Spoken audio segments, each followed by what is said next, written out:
মেহেরপুরে গাংনীতে জাতীয় নাগরিক পার্টি এনসিপির সমাবেশ স্থলের কাছে বোমা সদৃশ বস্তু উদ্ধার করেছে পুলিশ। এর আগে সেখানে কেন্দ্রীয় নেতাদের কুশপুত্তলিকা ঝুলিয়ে রাখে অজ্ঞাত পরিচয় ব্যক্তিরা। সকালে সমাবেশের পাশে এনসিপির কেন্দ্রীয় নেতাদের 3টি কুশপুত্তলিকা দেখে স্থানীয়রা পুলিশে খবর দেয়। এরপর দুপুর 12:30টার দিকে গাংনী বাসস্ট্যান্ড এলাকায় হানিফ পরিবহনের কাউন্টারের সামনে সবজি ভর্তি একটি পরিত্যক্ত ব্যাগের ভেতর থেকে বোমা সদৃশ বস্তুটি উদ্ধার করা হয়। এই ঘটনাকে কেন্দ্র করে এলাকায় আতঙ্ক ছড়িয়ে পড়ে। সমাবেশস্থল ও আশেপাশের এলাকায় নিরাপত্তা ব্যবস্থা জোরদার করা হয়েছে। রাজধানীর মতিঝিলের শাপলা চত্বরে হেফাজতে ইসলামের সমাবেশে হতাহতের ঘটনায় গণহত্যার অভিযোগ এনেছে প্রসিকিউশন। এটি ট্রাইব্যুনালের প্রথম গণহত্যার অভিযোগ। পরে হেফাজতের সমাবেশে 61 জনকে হত্যার অভিযোগে ক্ষমতাচ্যুত প্রধানমন্ত্রী শেখ হাসিনা সহ 41 জনের বিরুদ্ধে অভিযোগ আমলে নেয় আন্তর্জাতিক অপরাধ ট্রাইব্যুনাল। একই সাথে পলাতক 31 আসামির বিরুদ্ধে গ্রেফতারি পরোয়ানা জারি করেছেন বিচারপতি নজরুল ইসলাম চৌধুরীর নেতৃত্বাধীন ট্রাইব্যুনাল 2। রিপোর্ট করছেন হাসান জাবেদ। 2013 সালের 5 মে রাজধানীর মতিঝিলের শাপলা চত্বরে হেফাজতে ইসলামের সমাবেশ ছত্রভঙ্গ করতে যৌথ অভিযান চালায় আইনশৃঙ্খলা বাহিনী। সেই অভিযানে 61 জন হত্যার শিকার হয়েছেন বলে আন্তর্জাতিক অপরাধ ট্রাইব্যুনালের তদন্ত সংস্থার তদন্তে বেরিয়ে আসে। তাদের মধ্যে 58 জনের পরিচয় শনাক্ত করা গেছে। সেই হত্যার ঘটনায় ক্ষমতাচ্যুত সাবেক প্রধানমন্ত্রী শেখ হাসিনা সহ 41 জনকে আসামি করে গণহত্যার আনুষ্ঠানিক অভিযোগ জমা দেয় প্রসিকিউশন। শুনানি শেষে সব আসামির বিরুদ্ধে অভিযোগ আমলে নেয় ট্রাইব্যুনাল। আমরা political persecution, attack against civilian population এবং জেনোসাইড, এই সবগুলো অভিযোগ আমরা নিয়ে আসছি। মেইনলি আমাদের অভিযোগ হচ্ছে ইট ইজ এ জেনোসাইড। তাদের বিরুদ্ধে আমরা আজকে ফর্মাল চার্জ দাখিল করেছি এবং এই 41 জনের বিরুদ্ধেই মাননীয় ট্রাইব্যুনাল নাম্বার 2 অভিযোগ তারা আমলে নিয়েছেন এবং তাদের বিচারের জন্য আমরা চার্জ গঠন হবে এবং তার বিরুদ্ধে সাক্ষী প্রমাণ শুরু হবে।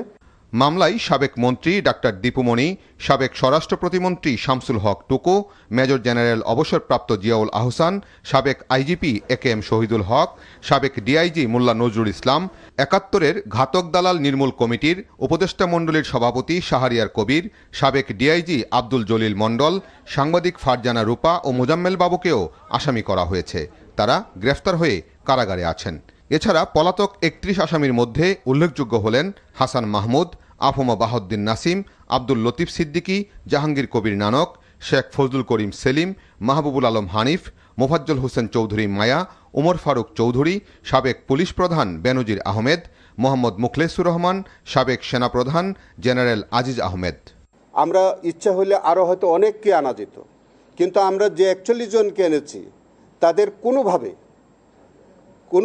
তাদেরকে আর আসামি করা ছাড়া আমাদের হাতে আর কোনো উপায় ছিল না। আমরা দেখেছি যে তাদের সম্পৃক্ততা এমনভাবে যে তাদের কাউকেই এখান থেকে আর স্পেয়ার করার কোনো সুযোগ নেই। চিফ প্রসিকিউটর জানান, তাদের হাতে যে সমস্ত তথ্যপত্র রয়েছে তাতে সব আসামির বিরুদ্ধে অভিযোগ প্রমাণ করে শাস্তি নিশ্চিত করা সম্ভব হবে। Hasan Javed, NTV news, Dhaka. রাজধানীর আর্মি স্টেডিয়ামে নতুন কুড়ি স্পোর্টস 2025-26-এর জাতীয় পর্বের সমাপনী উপভোগ করছেন প্রধানমন্ত্রী তারেক রহমান। বিকেল 3:45টায় তিনি সেখানে পৌঁছান। এ সময় তাকে ফুলেল শুভেচ্ছা জানান আয়োজকরা। সমাপনীতে ফুটবল ইভেন্টের বালক ও বালিকা বিভাগের 2টি ফাইনাল অনুষ্ঠিত হয়। বালিকা বিভাগের ফুটবল ফাইনাল ম্যাচের দ্বিতীয়ার্ধ উপভোগ করেন প্রধানমন্ত্রী। এতে প্রতিদ্বন্দ্বিতা করে চ্যাম্পিয়ন হয়েছে রংপুর অঞ্চল। এর আগে বালক বিভাগে চ্যাম্পিয়ন হয়েছে সিলেট বিভাগ। সবশেষে নতুন কুড়ি সমাপনী অনুষ্ঠানে বক্তব্য রাখবেন প্রধানমন্ত্রী তারেক রহমান। বক্তব্য পর্ব শেষে বিজয়ীদের মাঝে পুরস্কার বিতরণ করবেন তিনি।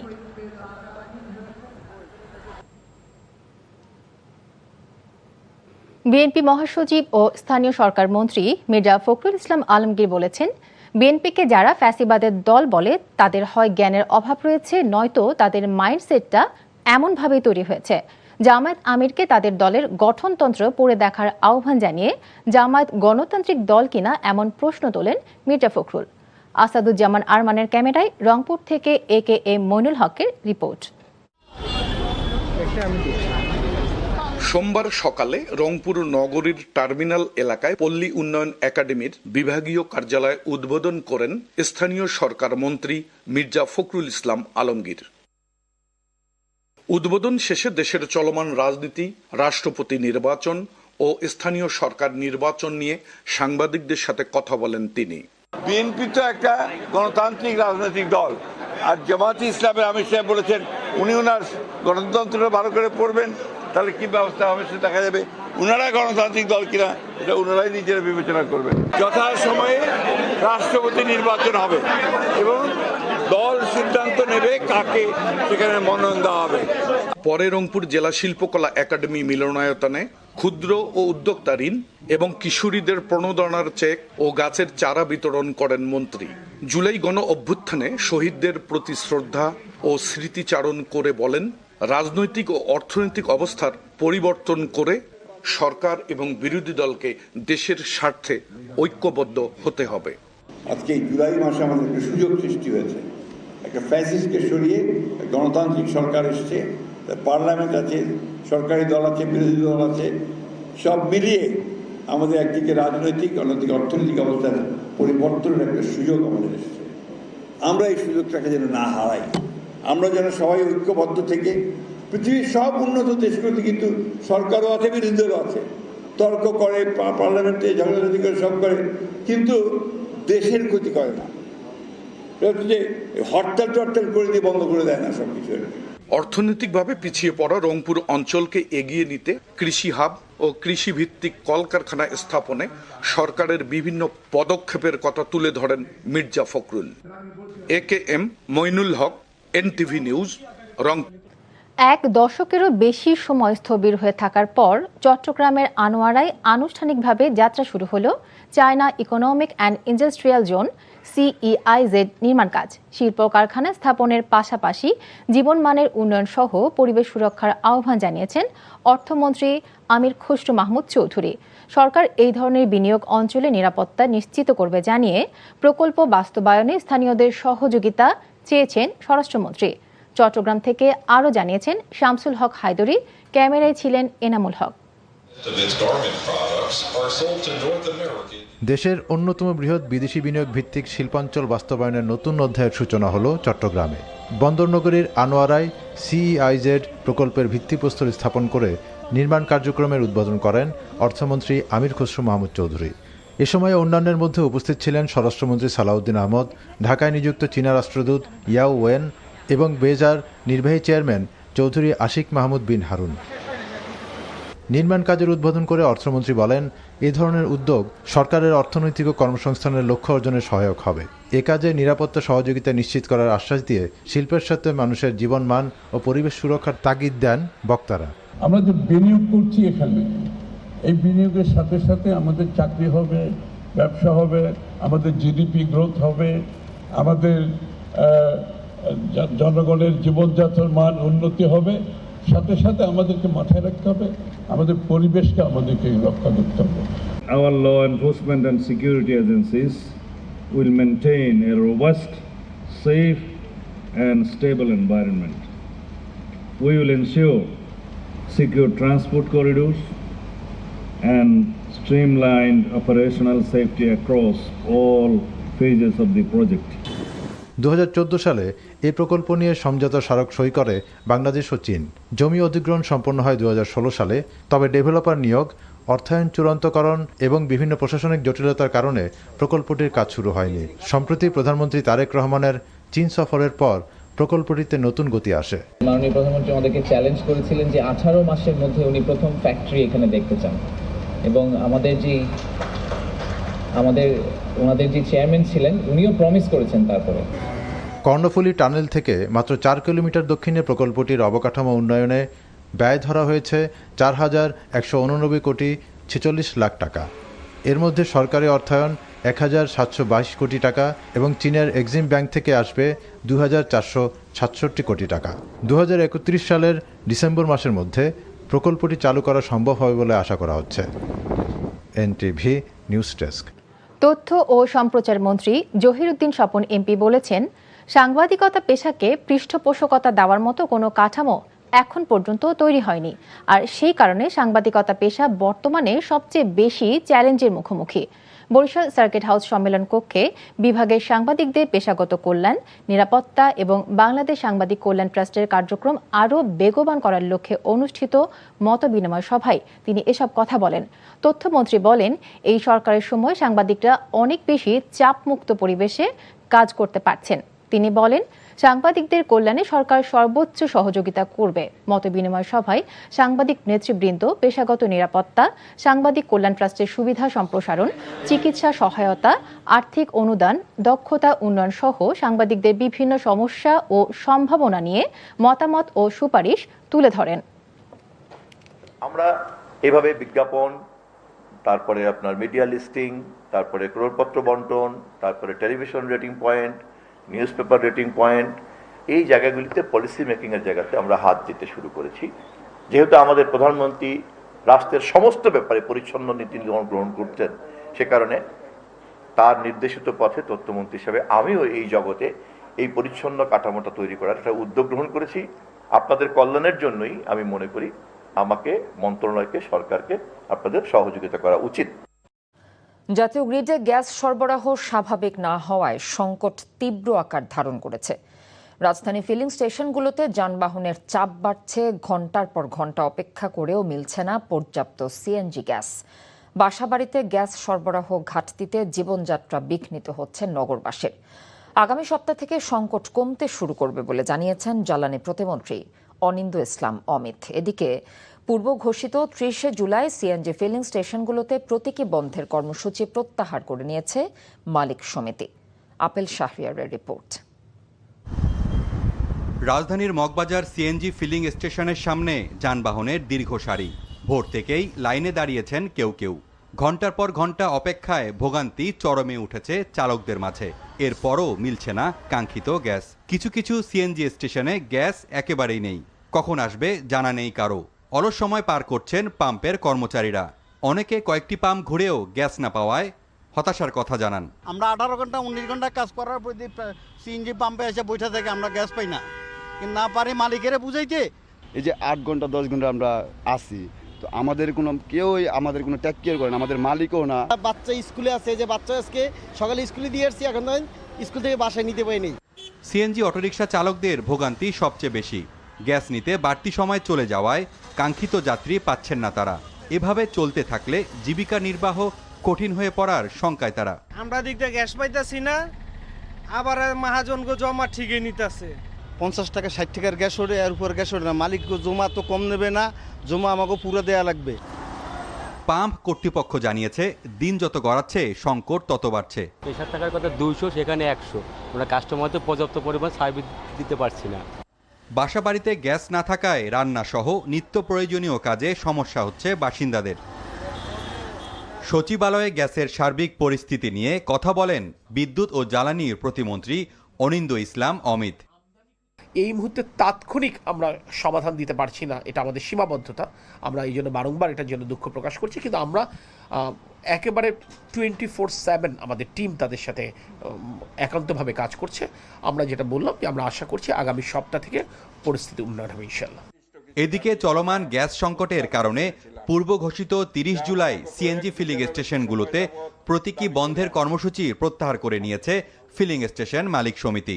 এই মুহূর্তে সরকারকে সহযোগিতার হাত প্রসারিত করে আমরা আগামী 30 জুলাই 2026 তারিখের সকাল 6টা থেকে রাত 12টা পর্যন্ত সিএনজি ফিলিং স্টেশন প্রতীকী বন্ধ রাখার কর্মসূচি প্রত্যাহার করছি। রাজধানীর বিজয়নগর সমিতির কার্যালয়ে সংগঠনের নেতারা এসব কথা জানান। Apple Shahriar, NTV news, Dhaka. দেশকে পরিচ্ছন্ন সুন্দরভাবে গড়ে তুলতে শিশু কিশোরদের সহযোগিতা চাইলেন প্রধানমন্ত্রী তারেক রহমান। বলেন, শিশু কিশোররা নিজেদের গড়ে তুলতে পারলে গড়ে উঠবে আগামীর বাংলাদেশ। আজ রাজধানীর আর্মি স্টেডিয়ামে নতুন করে স্পোর্টস 2025-26-এর সমাপনী অনুষ্ঠানে আহ্বান জানিয়েছেন তিনি। আহ্বান জানান, প্রাণ প্রকৃতি পশু পাখির যত্ন নেয়ার, প্রতি বছর একটি করে গাছ লাগানোর। শিক্ষার্থীদের পড়ালেখায় সব ধরনের সহযোগিতার আশ্বাসও দিয়েছেন সরকার প্রধান। হাসান মাহমুদের রিপোর্ট। ইভেন্ট আমরা উপভোগ করব। শ্রাবণের রোদ বৃষ্টির লুকোচুরির মাঝেই কর্মব্যস্ত রাজধানীর আর্মি স্টেডিয়াম বর্ণিল হয়ে উঠেছিল এক ঝাঁক শিশু কিশোরের ক্রীড়া নৈপুণ্যে। গ্যালারি জুড়ে ক্ষুদে দর্শকদের উপচে পড়া ভিড়, করতালি আর কলকাকলির উচ্ছ্বাসে মুখর পুরো স্টেডিয়াম। খেলোয়াড়রা বেশ স্বাচ্ছন্দ্যে খেলতে। নতুন কুড়ি স্পোর্টসের সমাপনী অনুষ্ঠানে প্রধানমন্ত্রী তারেক রহমান পৌঁছলে করতালি আর উচ্ছ্বাসে ফেটে পড়ে গোটা স্টেডিয়াম। একেবারে পায়ে হেঁটে পুরো মাঠে শিশু কিশোরদের শুভেচ্ছা ও অভিবাদন গ্রহণ করেন তারেক রহমান। আর্মি স্টেডিয়ামে স্বপ্নের মতো একটা মুহূর্ত। পরে মাঠের পাশে বসে বালিকা বিভাগের ফুটবল ফাইনালের দ্বিতীয়ার্ধ এবং 100 মিটার দৌড় প্রতিযোগিতা উপভোগ করেন তারেক রহমান। হয়ে গেল 100 মিটার, দেখা যাক টাইমিং শুরু। প্রধানমন্ত্রী উপভোগ করেন নতুন কুড়ি স্পোর্টসের প্রামাণ্যচিত্র এবং থিম সঙ্গের সঙ্গে শিশু শিল্পীদের নৃত্য পরিবেশনা। পরে বক্তব্যে সরকার প্রধান বলেন, দেশকে সঠিকভাবে গড়ে তুলতে কাজ করছে তার সরকার। বলেন, আজকের শিশুরাই গড়বে আগামীর বাংলাদেশ। তোমরা যদি আগামী দিনে নিজেদেরকে গড়ে তুলতে পারো সঠিকভাবে, তাহলেই আমরা বাংলাদেশকে ভবিষ্যতে গড়ে তুলতে পারবো। কারণ আমি দৃঢ়ভাবে বিশ্বাস করি, এই যে গ্যালারিতে হাজার হাজার ছোট বন্ধুরা তোমরা বসে আছো, তোমাদের মধ্যে থেকেই এই দেশের একজন ভালো ডাক্তার বের হবে, তোমাদের ভিতর থেকে এই দেশের একজন ভালো আর্কিটেক্ট বের হবে, তোমাদের ভিতর থেকে এই দেশের একজন ভালো ইঞ্জিনিয়ার বের হবে, তোমাদের ভিতর থেকে এই দেশে একজন ভালো ক্রিকেটার বের হবে। শিশু কিশোরদেরকে প্রাণ, প্রকৃতি, পশু পাখির প্রতি যত্ন নেওয়ার আহ্বান জানিয়ে প্রধানমন্ত্রী প্রতি বছর একটি করে গাছ লাগানোর পরামর্শ দেন। প্রতি বছর চেষ্টা করবে তোমার বাড়ির আশেপাশে হোক, তোমার স্কুলের আশেপাশে হোক, অথবা যেখানে তুমি সুবিধা মনে করো সেইখানে একটি করে প্রতি বছর গাছ লাগাতে হবে। গাছ যদি আমরা লাগাতে পারি, আমাদের পরিবেশটা সুন্দর হবে, পরিষ্কার হবে, আমরা সকলে মিলে বুক ভরে শ্বাস নিতে পারবো। ফুটবল, ক্রিকেট সহ মোট 8টি বিভাগে 12 থেকে 14 বছর বয়সী 1,70,000 শিশু গত 3 মাসে দেশের ইউনিয়ন, উপজেলা, জেলা পর্যায় থেকে সেরা হয়ে চূড়ান্ত পর্বে অংশ নেয় জাতীয় পর্যায়ে। বিজয়ীদের হাতে পদক তুলে দেন সরকার প্রধান। নতুন করে স্পোর্টসের এই অভিযাত্রার মধ্য দিয়ে দেশের বিভিন্ন স্থানে ছড়িয়ে ছিটিয়ে থাকা সেরা খেলোয়াড়রা যেমন উঠে আসবে, তেমনি এটি সমৃদ্ধ করবে দেশের ক্রীড়া বিভাগকে। পাশাপাশি শিক্ষা প্রতিষ্ঠানে পড়াশোনার পাশাপাশি শিক্ষার্থীরা আগ্রহী হবে খেলাধুলায়ও। Hasan Mahmud, NTV news, Dhaka. অবহেলার শিকার হয়ে 6 নবজাতকের মৃত্যুর ঘটনায় 45 দিন বন্ধ থাকার পর অবশেষে খুলে দেয়া হলো রাজধানীর মগবাজারে আদ্দিন হাসপাতাল। হাসপাতাল পরিচালনায় সরকারি নির্দেশনা, ডিউটি ডাক্তার ও নার্স নিয়োগ দ্রুত সম্পন্ন করা এবং লাইসেন্সের শর্তাবলী মেনে চলার শর্তে হাসপাতালটি খুলে দেয় সরকার। একই সাথে নিয়ম নীতির ব্যত্যয় হলে সরকার যে কোনো সময় হাসপাতালে চিকিৎসা কার্যক্রম বন্ধ করে দিতে পারে বলেও আদ্দিন হাসপাতাল কর্তৃপক্ষকে সতর্ক করে। আরও জানাচ্ছেন শফিক শাহিন। কোরবানি ঈদের আগের রাতে রাজধানীর মগবাজারে আদ্দিন হাসপাতালে 6 নবজাতকের মৃত্যু হয়। এ নিয়ে দেশ জুড়ে তোলপাড় সৃষ্টি হয়। এমন মর্মান্তিক ঘটনার তদন্তে কমিটি করে সরকার, বন্ধ করে দেয়া হয় হাসপাতালের কার্যক্রম। 45 দিন বন্ধ থাকার পর সোমবার স্বাস্থ্য ও পরিবার কল্যাণ মন্ত্রণালয় থেকে চিঠি দিয়ে আদ্দিন হাসপাতাল খুলে দেওয়ার কথা জানায়। হাসপাতালটি পুনরায় চালু করার বিষয়ে 3টি শর্ত দিয়েছে সরকার। 1982 সালের হাসপাতাল পরিচালনা নির্দেশনা মেনে চলা, ডিউটি ডাক্তার ও নার্স নিয়োগ দ্রুত নিশ্চিত করা এবং লাইসেন্সের শর্ত মেনে চলা।